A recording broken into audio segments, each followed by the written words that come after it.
Selamat pagi anak-anak. Kita akan belajar firman Tuhan melalui buku renungan pagi anak, Identitas. Hari ini tanggal 4 Agustus, judul renungan kita, Samudra yang Dalam, Samudra yang Luas. Mari kita awali dengan doa. Bapa di surga, kami akan belajar firman Tuhan. Tolong kami supaya kami dapat memahami firman Tuhan. Dalam nama Tuhan Yesus kami berdoa. Amin. Anak-anak, ayat inti renungan pagi kita hari ini diambil dari kitab Wahyu pasal 11 ayat 18. Dan semua bangsa telah marah, tetapi amarahmu telah datang, dan saat bagi orang-orang mati untuk dihakimi dan untuk memberi upah kepada hamba-hambamu, nabi-nabi dan orang-orang kudus, dan kepada mereka yang takut akan namamu, kepada orang-orang kecil dan orang-orang besar, dan untuk membinasakan barang siapa yang membinasakan bumi. Hancurkanlah para perusak bumi. Ayat tersebut mengejutkan sebagian orang. Mereka tidak tahu bahwa ayat itu ada di sana.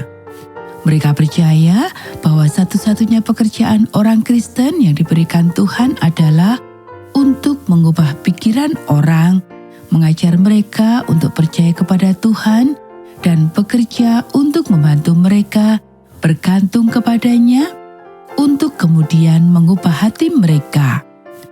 Lagi pula, seluruh dunia akan segera dihancurkan oleh api, jadi buang-buang waktu saja untuk mengkhawatirkan hal-hal seperti perubahan iklim dan daftar spesies yang terancam punah, bukan?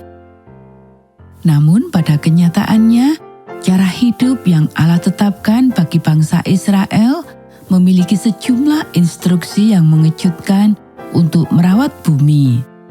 Misalnya, setiap 7 tahun sekali, tanah itu mendapat 1 tahun penuh untuk beristirahat sebagai hari Sabat, dan setiap 50 tahun sekali juga mendapat 1 tahun lagi.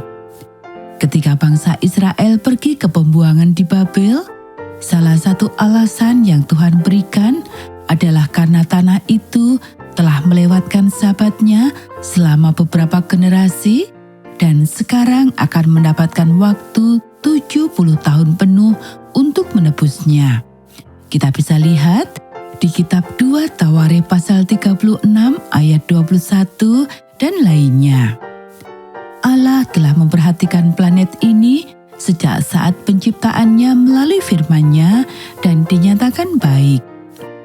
Ayat terakhir kita dari Yesaya pasal 11 ayat 9 berbicara tentang suatu masa ketika seluruh bumi akan penuh dengan pengenalan akan Allah yang hidup, pengenalan yang hidup akan Allah yang sedalam samudra, seluas samudra. Saya sangat menyukai terjemahan itu. Saat ini yang kita hadapi adalah bencana sedalam samudra, seluas samudra.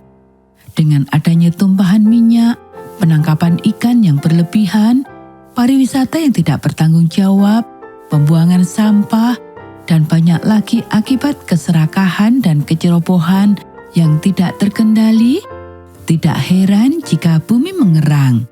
Kita bisa baca dalam Roma pasal 8 ayat 22 dan merindukan Tuhan untuk datang dan menyelamatkannya.